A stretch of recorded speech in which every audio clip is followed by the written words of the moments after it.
विद्यार्थी मित्रांनो नमस्कार. बायोलॉजी मराठी या चॅनलमध्ये आपणा सर्वांचे मनपूर्वक स्वागत.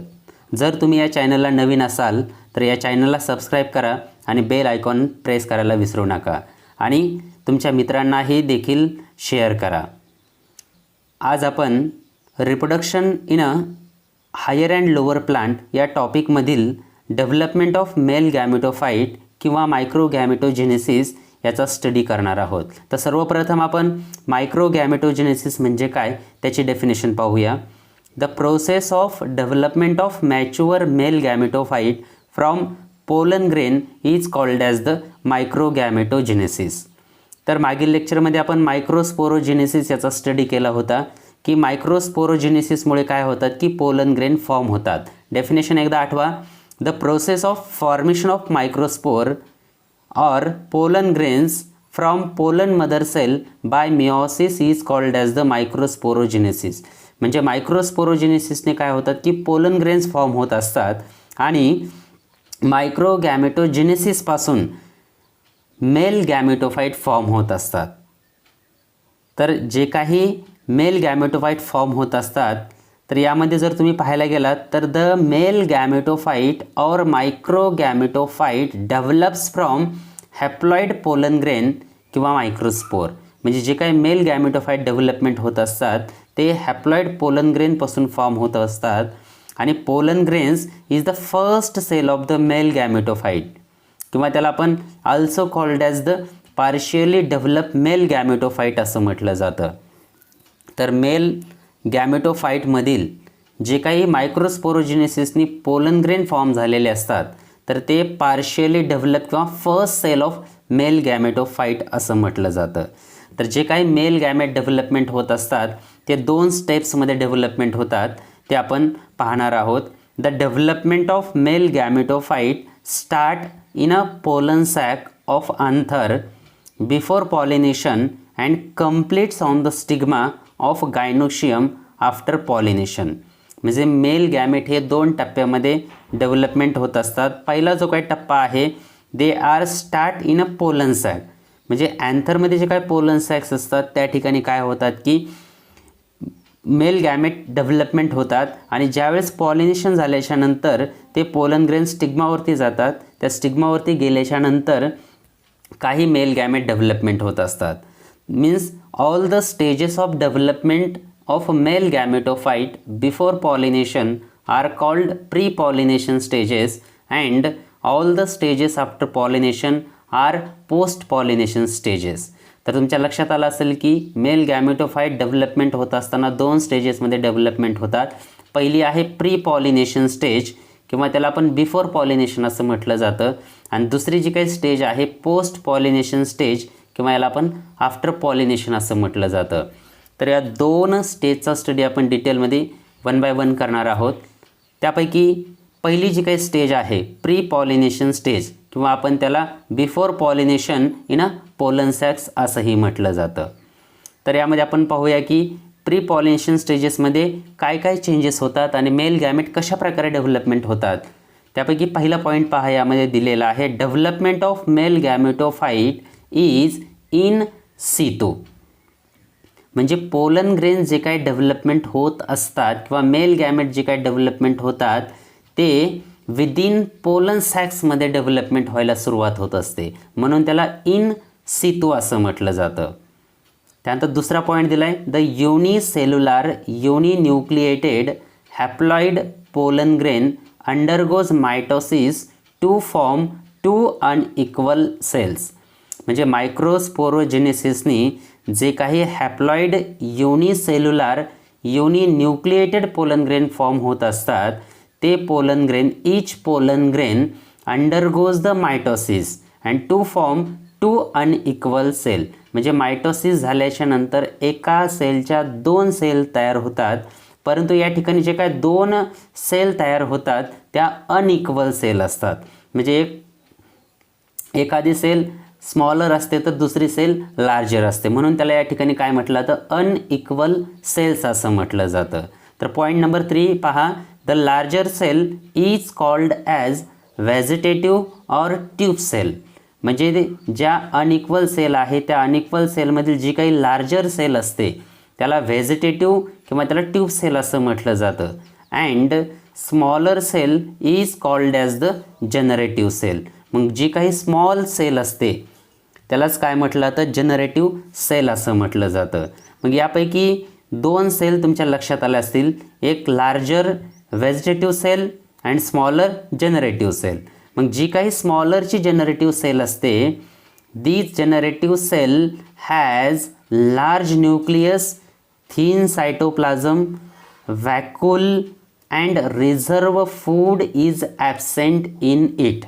तर जनरेटिव्ह सेलमध्ये काय असतात की लार्ज न्यूक्लियस असतो, सायटोप्लाझम थिन असतो, व्हॅक्यूल पण थिन असतो आणि जे काही रिझर्व फूड मटेरियल्स असतात ते जनरेटिव्ह सेलमध्ये ॲबसेंट असतात.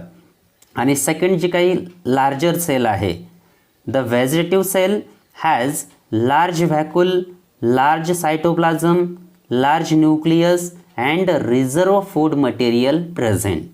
तर व्हेजिटेटिव्ह सेलमध्ये काय असतात की रिझर्व फूड मटेरियल प्रेझेंट असतात. त्यानंतर नेक्स्ट पॉईंट पहा, initially generative cell is attached to wall of the pollen grains. Soon the generative cell loses contact with the microspore wall to separate from it and may lie freely in the cytoplasms of tube cell. तर या ठिकाणी 2-3 point आपण सलग पाहिले, त्यापैकी 1 bye 1 आपण पाहूया. Initially generative cell is attach to wall of pollen grain. म्हणजे जी काही जनरेटिव्ह सेल असते किंवा जी काही स्मॉलर सेल असते, कारण आपण पाहिले की अनइक्वल सेल ज्या 2 आहेत त्यापैकी जी स्मॉलर सेल असते त्याला आपण जनरेटिव्ह सेल असं म्हटलं जातं. आणि ही जी काही जनरेटिव्ह सेल असते ती इनिशियली म्हणजे सुरुवातीला काय असते की जे काही पोलन ग्रेनचा वॉल असतो त्या वॉलला काय असते, अटॅच असते. नेक्स्ट पॉईंट पण दिले पहा, soon the generative cell loses contact with the microspore wall to separate from it. ज्यावेळेस ही जनरेटिव्ह सेल मायक्रोस्पोर किंवा पोलन ग्रेनच्या वॉलपासून त्याचा कॉन्टॅक्ट लूज होतो त्यावेळेस ती काय होते, it and may lie freely in the cytoplasms of tube cell. मग ती काय करतात की व्हेजिटेटिव्ह सेल किंवा जे काही ट्यूब सेल असतात त्याच्या सायटोप्लाझममध्ये काय होते, मुक्तपणे फिरत असते. नेक्स्ट पॉईंट दिला आहे, at this 2 sailed stages of pollen grains anther dehiscence and pollen grains are released from anther and transferred to receptive stigma during pollination. ज्यावेळेस अशा प्रकारच्या 2 अनइक्वल सेल, एक जनरेटिव्ह सेल आणि दुसरी आहे ट्यूब सेल किंवा त्याला आपण व्हेजिटेटिव्ह सेल असं म्हटलं जातं.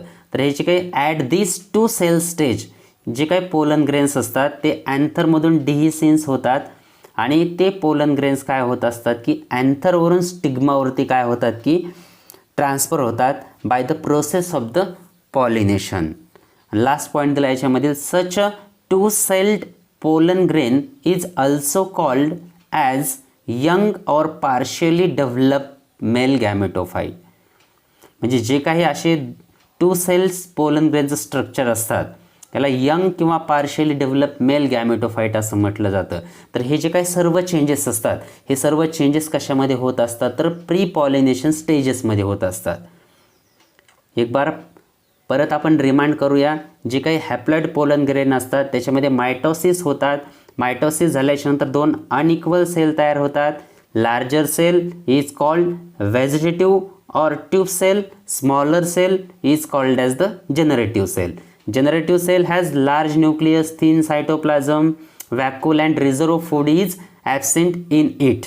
And vegetative cell has large vacuole, large cytoplasm, large nucleus and reserve food material त्याच्यामध्ये काय असतात, प्रेझेंट असतात. आणि सुरुवातीला काय असतात की जनरेटिव्ह सेल काय असतात की मायक्रोस्पोर वॉल किंवा पोलन वॉलला अटॅच असतात. नंतर ते काय होतात, they loses the contact from microspore wall and they may lie freely in to the cytoplasms of tube cell. मग असं जे काही 2 सेल स्ट्रक्चर असतात हे डिहिसेन्स होतात आणि थर स्टिग्मावरती काय होतात, ट्रान्सफर होतात. यालाच काय म्हटलं जातं, यंग और पार्शियली डेव्हलप मेल गॅमेटोफाईट असं म्हटलं जातं. यानंतर आपले दुसरा जे काही स्टेज आहे त्याला पोस्ट पॉलिनेशन स्टेजेस असं म्हटलं जातं किंवा त्याला तुम्ही आफ्टर पॉलिनेशन ऑन स्टिग्मा असंही म्हटलं जातं. कारण पॉलिनेशन या प्रोसेसमुळे काय होतात की पोलन ग्रेन्स अँथरवरून स्टिग्मावरती काय होत असतात की ट्रान्सफर होत असतात. आता या सेकंड स्टेजेसमध्ये काय काय डेव्हलपमेंट होतात मेल गॅमेटमध्ये त्याचा स्टडी आपण पाहणार आहोत. The pollen grains falls on the right stigma after the pollination. म्हणजे ज्यावेळेस पोलन ग्रेन्स हे काय होतात की अँथरवरून स्टिग्मावरती काय होतात ट्रान्सफर होतात. When right pollen grain falls on the right stigma then stigma secrete the water and other sugary substances which stimulate the germinations of pollen grain. ज्यावेळेस ज्या त्या पेशीचे पोलन ग्रेन ज्या त्या पेशीच्या अँथरवरून स्टिग्मावरती ट्रान्सफर होतात, अशाच वेळेस काय केलं जातं की स्टिग्मा काय करत असते की वॉटर किंवा अदर शुगरी सबस्टन्सेस काय करत असते सिक्रेट करत असते. याचा स्टडी आपण नंतर पोलन अँड पिस्टिल इंटरॅक्शनमध्ये डिटेलमध्ये पाहणारच आहोत. या ठिकाणी फक्त तुम्हाला एकच गोष्ट लक्षात ठेवायची, ज्यावेळेस पोलन ग्रेन हे अँथरवरून स्टिग्मावरती ट्रान्सफर होतात पॉलिनेशन या प्रोसेसमुळे, त्यावेळेस ती जी काही स्टिग्मा असते स्टिग्मा काय करत असते की वॉटर अँड शुगरी सबस्टन्सेस काय करत असते सिक्रेट करत असते. and these substances are useful for to stimulate the germinations of pollen grain. म्हणजे pollen grainचं जर्मिनेशन होण्यासाठी या वॉटर आणि शुगरी सबस्टन्सेसचा यूज होत असतो. सेकंड पॉईंट पहा यामध्ये दिलाय, pollen grain absorb the sugary liquid secreted by stigma through it's germ spore. तर आपण पाठीमागे पोलन ग्रेनच्या स्ट्रक्चरमध्ये पाहिलं होतं की एक्झाईनवरती काय असतात की स्मॉल सर्क्युलर एरियाज किंवा ओपनिंग प्रेझेंट असतात, त्याला जर्म स्पोर्स असं म्हटलं जातं. तर हे जे काही जर्म स्पोर्स असतात हे जर्म स्पोर्स काय करत असतात की जे काही शुगरी आणि वॉटर किंवा लिक्विड सिक्रेटेड सबस्टन्सेस असतात त्याला ॲब्सॉर्ब करण्याचं काम करत असतात. आणि ज्यावेळेस ॲब्सॉर्ब केल्याच्या नंतर त्याचा रिझल्ट काय होतो नेक्स्ट पॉईंटमध्ये दिला आहे, as a result the volume of cytoplasm increases which exert pressure on a एंटाइन of pollen grain. जसं की या ठिकाणी तुम्हाला एक एक्झाम्पल अगदी सिंपल आहे. ज्यावेळेस आपण बलूनमध्ये हवा भरतो त्यावेळेस ॲटोमॅटिक हवा भरत राहते, परंतु त्याचा व्हॅल्यूमपेक्षा जर जास्त हवा भरली तर तो बलून काय होतो फुटतो. या ठिकाणी तसं होत नाही. ज्यावेळेस जर्म स्पोरमधून काय केलं जातं की वॉटर शुगरी सबस्टन्सेस ॲब्सॉर्ब केले जातात, त्यावेळेस जो काही सायटोप्लाझम्स आहे सायटोप्लाझमचा व्हॅल्यूम काय होतो इन्क्रीज होतो. आणि इन्क्रीज झाल्यामुळे काय होतात की त्याचं प्रेशर हे काय केलं जातं की एंटाईनवरती टाकलं जातं. मग नेक्स्ट पॉईंटमध्ये दिलं आहे, intine comes out through the germ spore in the form of short tube called pollen tube or germs tube. मगाशी मी तुम्हाला सांगितले की बलूनमध्ये आपण हवा भरल्याच्यानंतर बलून फुटतो, परंतु या ठिकाणी जो काही एंटाईन असतो म्हणजे सायटोप्लाझमचा व्हॅल्यूम इन्क्रीज झाल्यामुळे दे एक्झर्ट प्रेशर ऑन द एंटाईन आणि एंटाईनवरती प्रेशर एक्झर्ट केल्यामुळे एंटाईन काय होतो की जर्म स्पोरमधून काय होतो बाहेर येतो आणि एक छोटीशी ट्यूब फॉर्म करत असतो. त्यालाच काय म्हटलं जातं पोलन ट्यूब किंवा जर्म ट्यूब्स असं म्हटलं जातं. Next point, pollen tube grows through stigma and enter the stylar canal towards ovule in the ovary. म्हणजे एक छोटीशी पोलन ट्यूब फॉर्म झाल्याच्या नंतर ती पोलन ट्यूब काय होते स्टिग्मामध्ये एंटर्स होते आणि स्टिग्मापासून स्टायलर आणि स्टायलर कॅनल मार्फत काय होते की towards ovule in the ovary. मग ती जी काही ट्यूब असते ती डायरेक्ट ओव्हल्सपर्यंत काय होते रीच होत असते. परंतु ज्यावेळेस ही पोलन ट्यूब फॉर्म होते त्यावेळेस किंवा पोलन ट्यूब फॉर्म होते किंवा पोलन ट्यूब स्टिग्मामधून स्टायलर मार्फत ज्यावेळेस ओव्हलकडे जात असते त्यावेळेस ते काय करत असते काही सबस्टन्सेस सिक्रेट करत असते. नेक्स्ट पॉईंटमध्ये दिले पहा, in the style the pollen tube may pass through stylar canal if it is solid it secrete pectinase and other hydrolytic enzymes for making the passage. म्हणजे या ठिकाणी ज्यावेळेस ही पोलन ट्यूब स्टायलर मार्फत स्टायलरमधून ओव्हलकडे जात असते, जर त्यामध्ये तो जो सरफेस असतो हा जर सॉलिड असेल तर सॉलिड असल्यामुळे पोलन ट्यूबला अडथळा निर्माण होत असतो. मग अशा वेळेस ती पोलन ट्यूब काय करत असते की पेक्टिनेज नावाचे सबस्टन्सेस किंवा अदर हायड्रोलायटिक एन्झाईम्स काय करतात, सिक्रेट करतात. त्याच्यामुळे काय होतात की त्या पोलन ट्यूबला पॅसेज किंवा मार्ग काय होत असतो, मोकळा होत असतो. आणि दुसरं एक आणखी नेक्स्ट पॉईंट पण दिले पहा, the pollen tube absorb nourishment from the cell of style for its growth. म्हणजे जी काही पोलन ट्यूब फॉर्म झालेली असते याला नरिशमेंट हे जे काही स्टाईलमधील सेल असतात यापासून मिळत असतात. त्यानंतर the nucleus and cytoplasm of tube cell and generative cell migrate towards pollen tube. म्हणजे ज्यावेळेस एक स्मॉल पोलन ट्यूब फॉर्म होते, पोलन ट्यूब फॉर्म झाल्याच्या नंतर ट्यूब सेल किंवा जनरेटिव्ह सेल आणि त्याच्यामध्ये असणारा जो काही सायटोप्लाझम्स असतात हे सगळे काय होतात की they migrate towards the pollen tube. म्हणजे सगळेचे सगळे काय होतात की पोलन ट्यूबमध्ये मायग्रेट होतात. आणि मायग्रेट झाल्याच्या नंतर शेवटचा अतिशय महत्त्वाचा पॉईंट आहे, the generative cell divides by mitosis to form two male gamete or sperms which are unicellular non motile with single haploid nucleus. म्हणजे ज्यावेळेस ट्यूब न्यूक्लियस, जनरेटिव्ह सेल किंवा सायटोप्लाझम ट्यूब पोलन ट्यूबमध्ये एंटर किंवा migrate झाल्याच्या नंतर जी काही generative cell असते या जनरेटिव्ह सेलमध्ये मायटोसिस होतात. आणि मायटोसिस झाल्याच्या नंतर या जनरेटिव्ह सेलपासून काय होतात की 2 मेल गॅमेट किंवा स्पर्म सेल काय होत असतात की डेव्हलपमेंट होतात. आणि हे सगळे हॅप्लॉइड असतात. आणि the structure that is pollen tube along with its cytoplasm tube nucleus and 2 non motile haploid male gamete is called as the male gametophyte. तर अशा प्रकारे काय होतात की या जनरेटिव्ह सेलमध्ये मायटोसिस झाल्यामुळे जे काही गॅमेट फॉर्म होतात 2 त्यालाच मेल गॅमेटोफाईट असं म्हटलं जातं. तर अशा प्रकारे पोस्ट पॉलिनेशन स्टेजेसमध्ये किंवा after pollination on stigma male गॅमेटोफाईटमध्ये चेंजेस होत असतात. तर थोडक्यामध्ये पाहूया आपण, ज्यावेळेस पॉलिनेशन होतात, पॉलिनेशन झाल्याच्यानंतर पोलन ग्रेन अँथरवरून स्टिग्मावरती ट्रान्सफर होतात. स्टिग्मावरती आल्याच्या नंतर स्टिग्मा काय करते की वॉटर शुगरी सबस्टन्सेस सिक्रेट करतात आणि the substances stimulate the germinations of pollen tube. त्यानंतर जे काही सबस्टन्सेस सिक्रेट केलेले असतात त्याला ॲब्सॉर्ब करण्याचं काम जर्म्स थ्रोमधून केलं जातं. आणि due to the absorptions of substances the volume of cytoplasm increase होतो and they exert pressure on the intine of pollen grain.